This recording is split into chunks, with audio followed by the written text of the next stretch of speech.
شہر میں بلند ہونا کامیابی کی علامت سمجھنے لگے۔ اس کا نقصان یہ ہے کہ معاشرے میں دو چیزیں روز بروز بڑھتی چلی جا رہی، ایک ہے بے حیائی، فحاشی، عریانی۔ روز ایک نیا دروازہ کھلتا ہے اس کا، روز نیا دروازہ کھلتا ہے۔ اب تو ایک نیا لیبل لگ گیا ہے کہ سارا سال گانا باجا کرو، معاذ اللہ جو تمہارے من کی مرضی ہو وہ کرو، اور جب رمضان آئے تو کچھ چند پرچوں پہ حدیثیں لکھ کے ٹی وی پہ بیٹھ جاؤ اور لوگوں کو بتاؤ کہ اسلام شاید وہ والا مذہب ہے جو کہتا ہے سارا سال مرضی کرے، رمضان آئے تو حدیث پڑھنی شروع کر دے، اور یکم رمضان سے 29 تک دوپٹہ سر پہ رکھو، اور جب عید والا دن آئے تو اتار دو۔ ہمارا یہ دعویٰ نہیں ہے کہ دین کا کوئی ٹھیکیدار ہے، ہم کہتے ضرور دین سکھائے، ہر آدمی کو اپنا حصہ ملانا چاہیے۔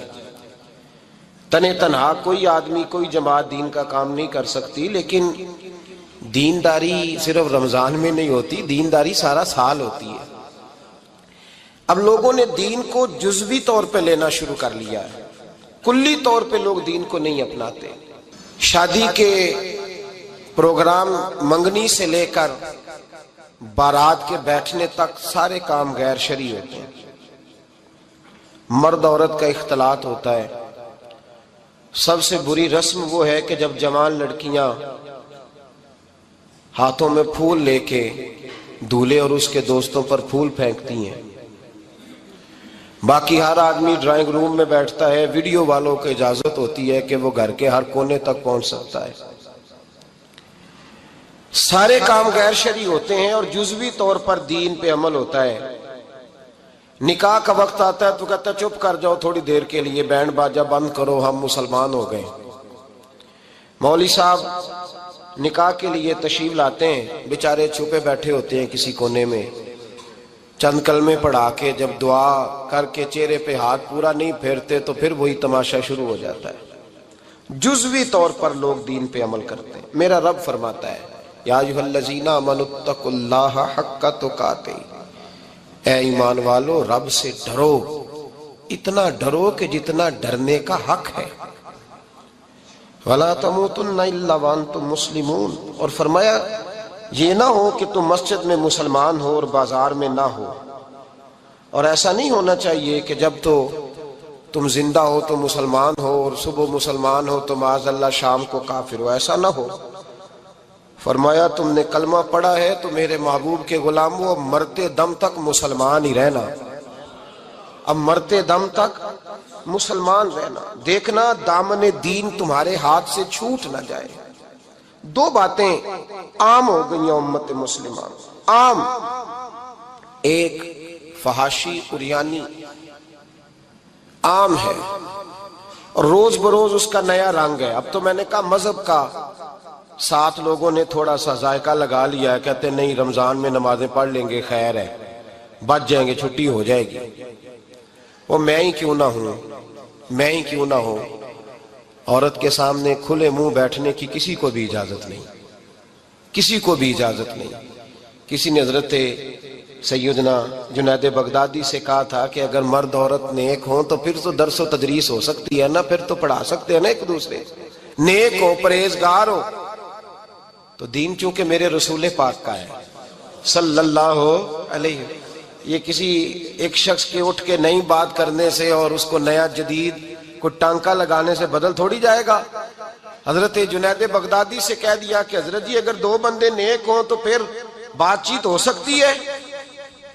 تو حضرت جنید بغدادی فرمانے لگے پڑھانے والے حسن بصری ہوں اور پڑھانے والی رابعہ بصری ہو تو پھر بھی ان کو اجازت نہیں ہے، پھر بھی اجازت نہیں کہ بے پردہ ایک دوسرے کے سامنے بیٹھیں، پھر بھی ان کو اجازت، بے پردگی کی پھر بھی اجازت نہیں۔ اور میرے اعلیٰ حضرت امام اہل سنت فاضل و محدث بریلوی، دین کا اتنا بڑا سپاہی آپ کو ڈھونڈنے سے نہیں ملے گا جتنا اللہ نے بریلی میں بڑا پیدا فرمایا ہے۔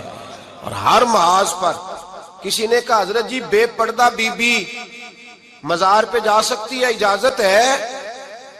تو قلم ہے بریلی کے بادشاہ کا، رضا کے نیزے کی مار ہے کہ عدو کے سینے میں غار ہے۔ کیا فرماتے اعلیٰ حضرت؟ آپ فرماتے ہیں کیا پوچھا تم نے، بے پردہ عورت مزار پہ پیر کے پاس جا سکتی ہے؟ میں یہ نہ پوچھو، احمد رضا سے یہ پوچھو کہ جائے گی تو لانتے کتنی برسیں گی، یہ والا سوال پوچھو۔ عام ہے بے پردگی، عام، کھلے عام۔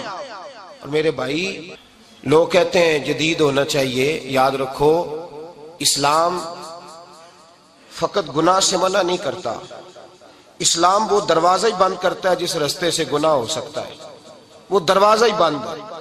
کہا مرد اور عورت کو ایک دوسرے کا چہرہ دیکھنے کی اجازت ہی نہیں۔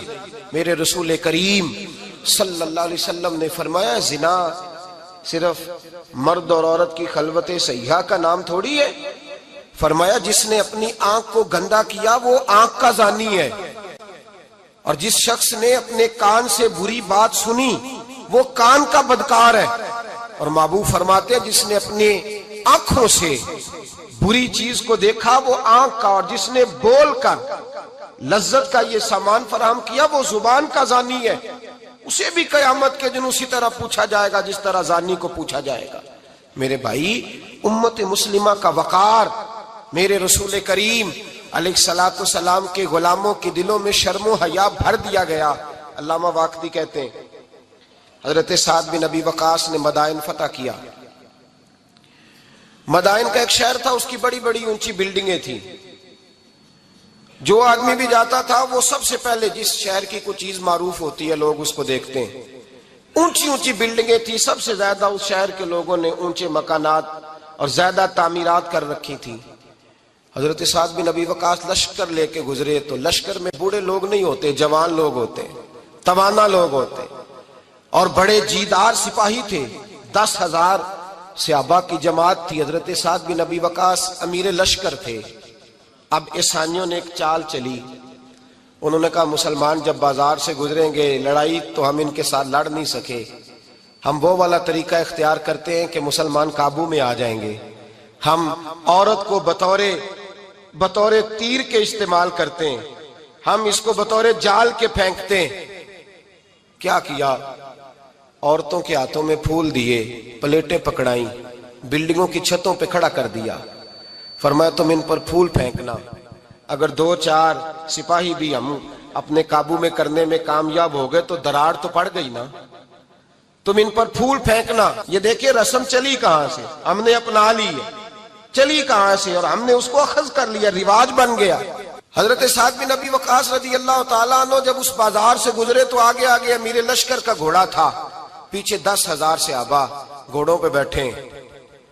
حضرت سعد بن ابی وقاص سے نظر اٹھا کے دیکھا تو عورتیں تو کھڑی ہیں، پھول لیے، کفر کی چال کو سمجھ گئے کہ یہ بے حیائی کا جال پھینک کے ملت کے جوانوں کے دلوں سے غیرت ایمانی چھیننا چاہتے ہیں، یہ مسلمانوں کے دلوں سے تقوی کی روشنی چھیننا چاہتے ہیں، یہ قرآن پاک کا سرور اور عبادت کا نور چھیننا چاہتے ہیں، یہ بے حیائی کا کلک لگا کے ان کے دلوں سے رسول اللہ کا درود چھیننا چاہتے ہیں، یہ محبت رسول کے سوتے خشک کرنا چاہتے ہیں۔ جب دیکھا تو فوری طور پہ گھوڑے پہ چڑھے اور جناب سعد نے قرآن پڑھنا شروع کر دیا۔ وَقُلْ لِلْمُؤْمِنِينَ يَغُضُّوا مِنْ أَبْصَارِهِمْ، کہا مومنو تمہارے رب نے تمہارے نبی کی زبان سے تمہیں حکم دیا ہے کہ تم نے نظریں نیچی رکھنی ہے۔ جب حضرت سعد بن ابی وقاص نے آیت پڑھی تو صحابہ کہتے ہیں ہمیں یوں لگا کہ جیسے ابھی آیت نازل ہو رہی ہے اور سیدھی دلوں سے ٹکرا رہی ہے۔ 10,000 کا لشکر گزر گیا، عورتیں پھول پھینکتی رہیں، لیکن کسی ایک صحابی نے بھی نظر اٹھا کے نہیں دیکھا۔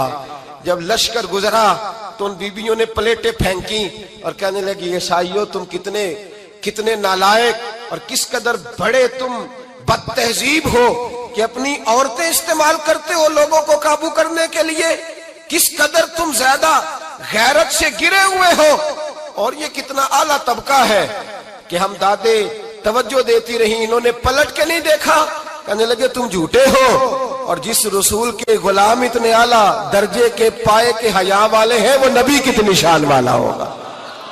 بیبیوں نے کلمہ پڑھنا شروع کر دیا۔ بھائی یاد رکھیں یہ جو آج جگہ جگہ مسلمانوں کے خلاف کفر کی سازش ہے، میری ملت کا جوان روز رات کو 10 میسج ٹائپ کرتا ہے، یہ روز رات کو 20 نمبر اپنے موبائل پہ رکھتا ہے اور فخر کے ساتھ بیان کرتا ہے، اور بڑی تکلیف کے ساتھ بات کہنی پڑتی ہے کہ اس کے ابا جی کو بھی پتا ہے کہ بچے کے موبائل میں نمبر ہیں، اس کے گھر والوں کو بھی پتا ہے، اور لوگ ہیں کہ اس کو ایک شغل سمجھ کے، ایک چھوٹا سا بچے کا شوق سمجھ کے اس کو درگزر کر رہے ہیں۔ تجھے پتا نہیں کہ جب انسان کی یہ سوچ ہوتی ہے، جب اس کا یہ نظریہ ہوتا ہے تو ایمانی قوتیں کتنی زائل ہوتی ہیں۔ جب نوجوان کی نظر کے اندر عیب پیدا ہوتا ہے تو پھر اس سے نماز کی لذت جاتی رہتی ہے، قرآن پاک کا ذائقہ جاتا رہتا ہے، درود پاک کا ذائقہ جاتا رہتا ہے۔ اٹھائیے مسند امام احمد بن حنبل، میرے رسول کریم صلی اللہ علیہ وسلم کی بارگاہ میں صحابی نے آ کے عرض کی، یا رسول اللہ میں بڑی اچھے طریقے سے وضو کرتا ہوں، ٹائم نکال کے مسجد آتا ہوں، حضور میں پابندی سے پڑھنے کی کوشش کرتا ہوں، لیکن اے معصوم آمنہ، یا رسول اللہ میرا نماز میں دل نہیں لگتا، حضور میری طبیعت نہیں جمتی، میرا دوڑ جانے کو دل کرتا ہے، کوئی نسخہ بتلائیے۔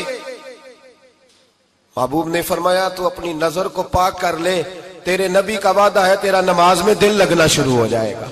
اپنی نظر میں پاکیزگی پیدا کر۔ محمد بن قاسم آئے، اگر یہ بات آپ کی سمجھ میں آ گئی تو حد ہو گئی۔ محمد بن قاسم جب یہاں آئے نا ہندوستان میں، تو عجیب واقعہ لکھا ہے ان کے حالات میں۔ یہاں آئے تو نیا علاقہ تھا، ہندوستان کی سڑکوں سے چوکوں سے واقف نہیں تھے۔ جب تشریف لائے، راجہ دہر ان کے مقابلے میں تھا، جنگ کرنی تھی، لشکر لائے، تو خود بھی ابھی 17 سال یا 19 سال کے جوان تھے، اور ساتھ بھی لشکر جوانوں کا تھا۔ ایک بزرگ تھے قافلے میں، بزرگ کہتے ہیں میری محمد بن قاسم سے ملاقات ہوئی تو میں نے اس شخص کے چہرے پر پریشانی دیکھی، شدید تکلیف میں دیکھا، تو میں نے کہا جرنیل مسلمانوں کے تو کس پریشانی میں ہے؟ تو محمد بن قاسم کہنے لگے پریشانی یہ ہے کہ ہم عربی ہیں، یہ عجم کا علاقہ ہے، ہم تو رستوں سے بھی واقف نہیں۔ راجہ دہر سنا ہے بڑی فوج ہے، بڑی طاقت ہے، بہت پرانا یہاں کا رہنے والا ہے، چھوٹے چھوٹے مورچوں کا پتہ ہے، رستوں کا پتہ ہے، کیسے جنگ ہوگی؟ میں پریشان ہوں کہ مقابلہ کیسے ہوگا؟ وہ بزرگ کہتے ہیں میں نے بھی دعا کی، تسلی دی، میں نے کہا اللہ تیری مدد کرے گا۔ میں گزر گیا، 3-4 دن کے بعد ملاقات ہوئی تو میں نے محمد بن قاسم کے چہرے پر بڑی روشنی دیکھی، ہنستے اور مسکراتے دیکھا، توانائی دیکھی، وقار دیکھا، اطمینان اور سکون دیکھا۔ میں نے کہا خیریت تو ہے، پرسوں ترسوں تو بڑے پریشان تھے، آج کیا ہوا؟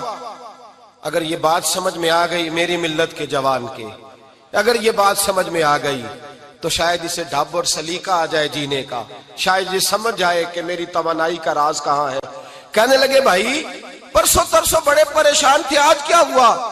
جواب دیا کہ تاریخ بنا دی، اس 17 سال کے جوان نے تاریخ بنا دی۔ کہنے لگا میں بے فکر ہو گیا ہوں، راجہ دہر میرا مقابلہ نہیں کر سکتا، وہ 2 دن نہیں کھڑا ہو سکتا میرے سامنے۔ کہا وجہ کیا ہے؟ محمد بن قاسم کہنے لگے میں نے تحقیق کی ہے، مجھے پتا چلا ہے کہ راجہ دہر ذہن کا گندا ہے، نظر کا ناپاک ہے، وہ سینے بند کا برا ہے۔ مجھے پتا چلا ہے وہ تو چچا زاد بہن کو نہیں چھوڑتا، وہ تو خالہ زاد پہ بری نظر رکھتا ہے۔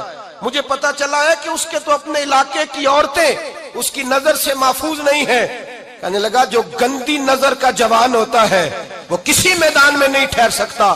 کہنے لگا میری 17 اور 19 سال کی جوانی ہے، مجھے قسم ہے گنبد خضرا کی، میں نے جب بھی دیکھا ہے یا مصطفیٰ کا درود دیکھا ہے یا رسول اللہ پہ نازل ہونے والا قرآن دیکھا ہے۔ میرا مقابلہ کیسے کرے گا؟ میرے مقابلے میں کیسے آئے گا؟ جو نظر کا گندا ہو، کردار کا ناپاک ہو، وہ کسی کے مقابلے میں آ سکتا؟ اور ملت کے جوان یاد رکھ، جب تک نظریں ناپاک ہوتی ہیں اس وقت تک وجود کمزور ہوتے ہیں، جب تک نظریں ناپاک ہوتی ہیں ارادوں میں دراڑیں ہوتی ہیں، جب نظریں ناپاک ہوتی ہیں پھر عقیدے متزلزل ہوتے ہیں، جب نظریں ناپاک ہوتی ہیں پھر انسان کوئی بھی مہم سر نہیں کر سکتا، اور جب نظر پاک ہوتی ہے۔ حضرت عبداللہ بن حذافہ جہاد کر رہے تھے، روم کے عیسائیوں نے گرفتار کر لیا، 1000 آدمی نے مل کے پکڑا، گرفتار نہیں ہوتے تھے صحابی، 1000 آدمی نے گھیرا ڈالا، گرفتار کر کے لے گئے۔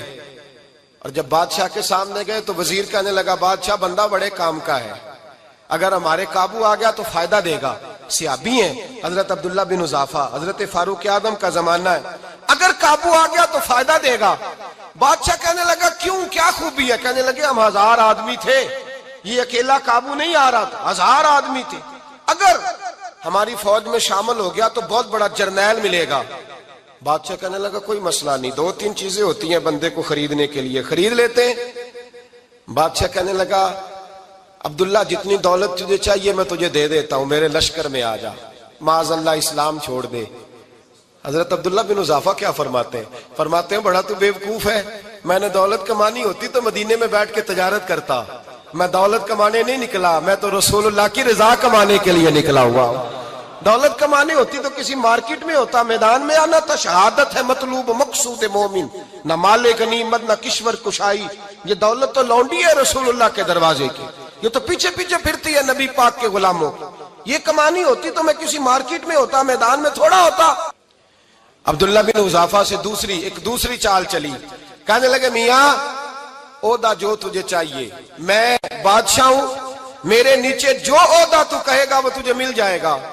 حضرت عبداللہ بن حذافہ کہنے لگے شاید تجھے پتہ نہیں میری تعریف کیا ہے، شاید تو جانتا نہیں میری تعریف کیا ہے. کہا صاحب کی کیا تعریف ہے؟ کہنے لگے میں رسول اللہ کا صحابی ہوں اور کائنات میں سب سے بڑا عہدہ مصطفیٰ کے صحابی ہونے کا عہدہ ہے. صحابہ وہ صحابہ تھے جن کی ہر صبح عید ہوتی تھی، خدا کا قرب حاصل تھا، نبی کی دید ہوتی تھی. فرمایا میں نے حضور کے جلوے دیکھے ہوئے ہیں، مجھے عہدے کی ضرورت ہی نہیں، اور میں نے عہدہ لینا ہوتا تو میں سیاست کرتا، میں تو شہادت لینے نکلا ہوں میدان میں، عہدے کا میں نے کیا کرنا ہے. اب بادشاہ کہنے لگا اسے قتل کر دو. وزیر کہنے لگا نہیں، ایک بات اور ہے، مجھے ایک چال اور چلنے دو. کہا وہ کیا؟ کہنے لگے میری بیٹی بڑی خوبصورت ہے، مجھے موقع دو اپنی ہی بیٹی کو سجا بنا کے.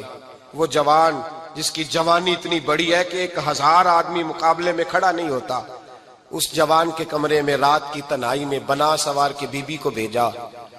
وہ بی بی کہتی ہے میں ساری رات بن سور کے اس صحابی کے کمرے میں بیٹھی رہی، لیکن یہ کیا شخص تھا، ساری رات ہی مسلح پہ بیٹھا رہا، ساری رات ہی.